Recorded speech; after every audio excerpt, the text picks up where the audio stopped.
Okay, got it. We were talking the other day. First, let me introduce you. This is Jessica. Jessica's husband is Mario, Yes. otherwise known as the Tattooed Warrior, is what I like to call him. You had made the comment the other day. We were together and discussing the fact that Mario's breathing has improved Yes. so substantially, and one of the reasons is the use of cough assist.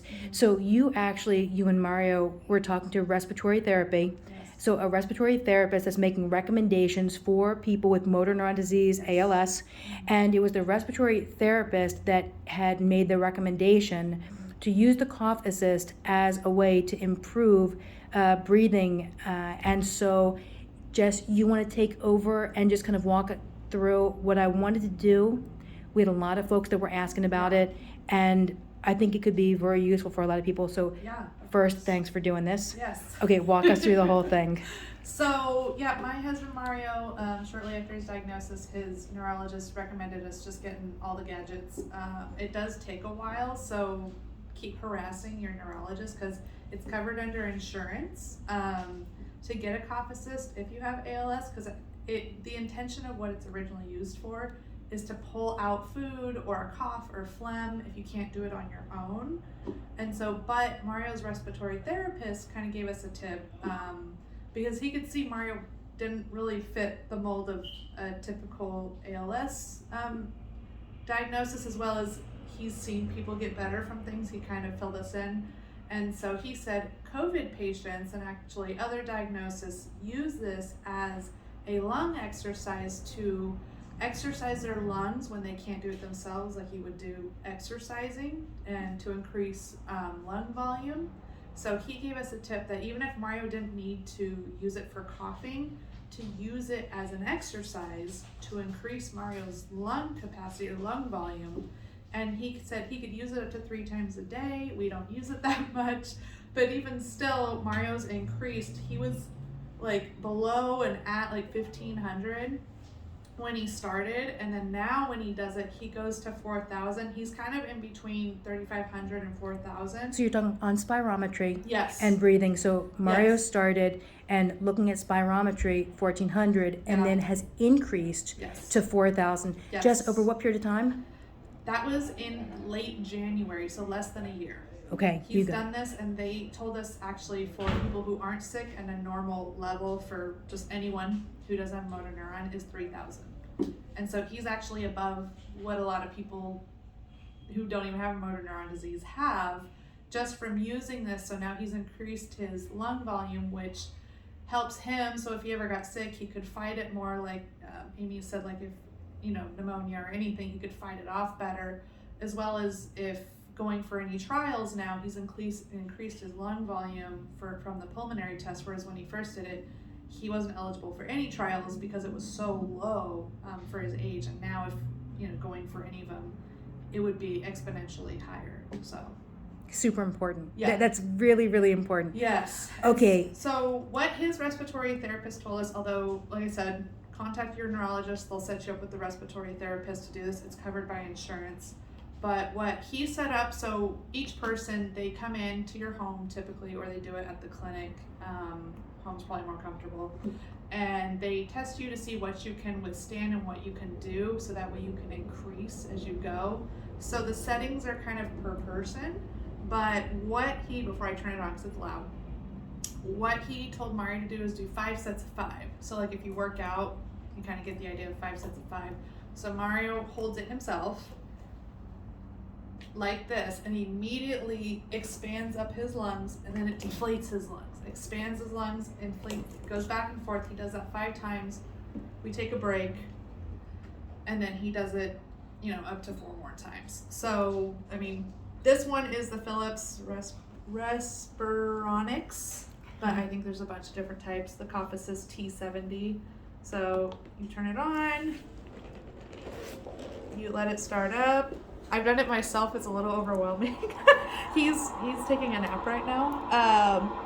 So your respiratory therapist would set up the settings menu. To do it, you just press therapy and it goes.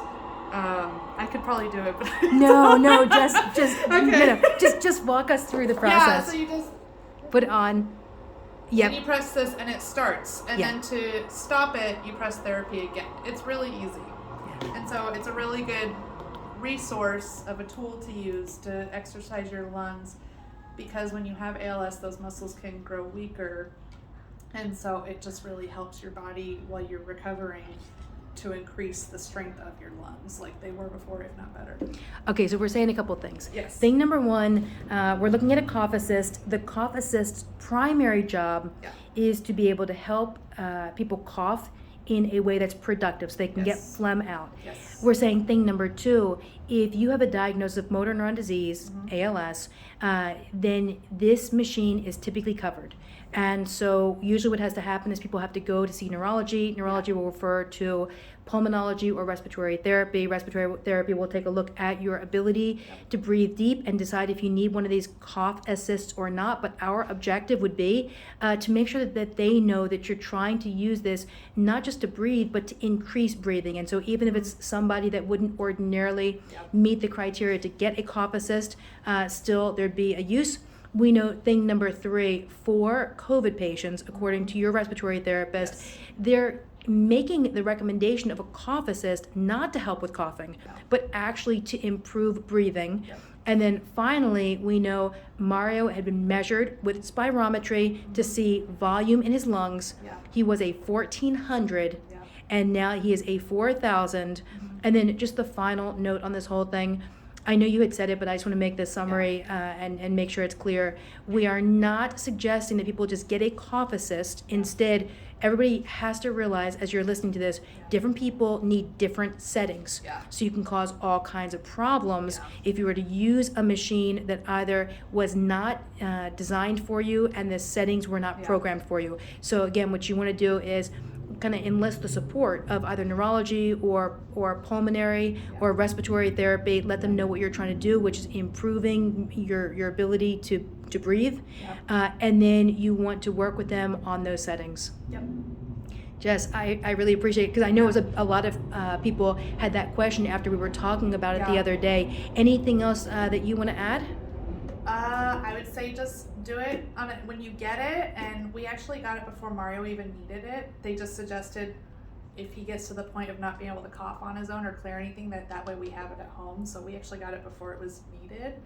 But his respiratory therapist gave us the tip, and so he uses it every day as exercise for his lungs, and we've just stayed disciplined on that and made it part of his daily routine, and now he's increased exponentially beyond what we ever thought he would. So. And then one more thing that I'll add. So here's the thing, there might be people that are looking at this, either folks that have motor neuron disease or folks that are treating motor neuron disease, that would say, what's the point, right? If you have this disease, what's the point of preserving breathing and lung function? But here's what we know as just a secondary conversation aside from breathing.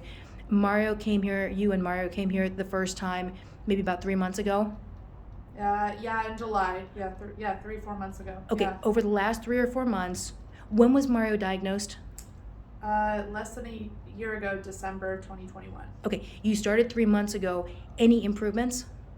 Oh, yeah. His breathing, his muscle mass, his vagus nerve is back online when he couldn't even gag before. He has all these things. So using all these tools and everything, it's working. There's things that are getting better that doctors said could never happen. He put on 17 pounds. The gag reflex has returned, right? So neurology tested and now sees the gag reflex. He's getting stronger. And so what we're saying is, let's make sure everybody has everything at their disposal. And so when it comes to breathing, it's something that has to be taken care of, because the objective is that everybody find treatment and see improvements. And so this is just one part of that whole thing. All right. Definitely. Thanks, Jess. Thank you.